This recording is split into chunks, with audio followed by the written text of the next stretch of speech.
So, looks like they call you the false shepherd. And you the lamb. Let's not call each other that. Suits me. The false shepherd seeks only to lead our lamb astray.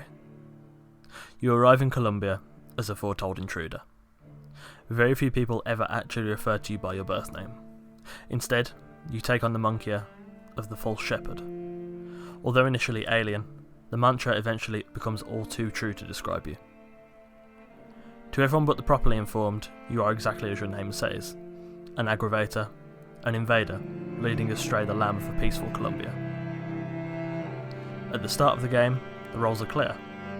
You are the guide of the lamb, that is truly leading her astray to pay his debts, while she naively follows. She marvels at the sights and sounds, whilst your objective is clear. Retrieve the girl, and wipe away the debt. Once you become involved with the Vox, and focus on killing the Prophet Comstock, the roles become blurred. Elizabeth needs you to escape Columbia, and to free its people from the grasp of Comstock. But you need Elizabeth to survive the swathes of Comstock soldiers, and to transcend the dimensions to ensure your success. The blurring of roles here is where you truly bond with Elizabeth.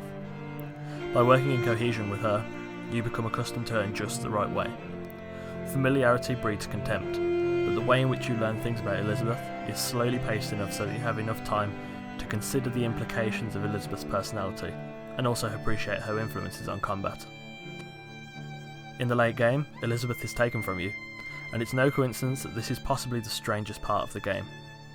As you lurk around the darkened asylum filled with malformed creatures, fighting and exploring without Elizabeth feels out of place.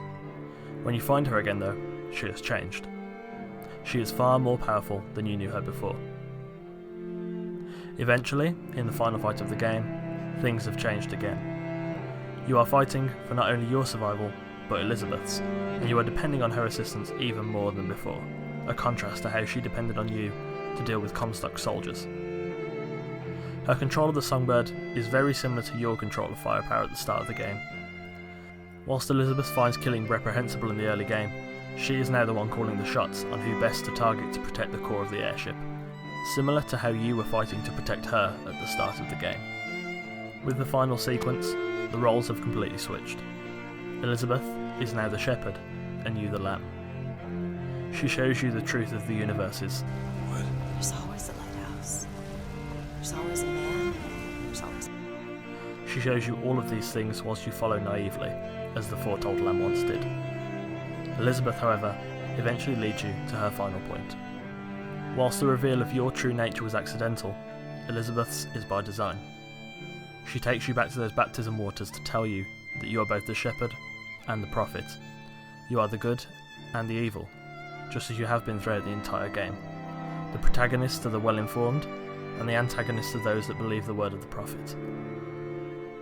With this final sequence, the beauty of Bioshock Infinite's storytelling is revealed in poetic brilliance. The roles are reversed.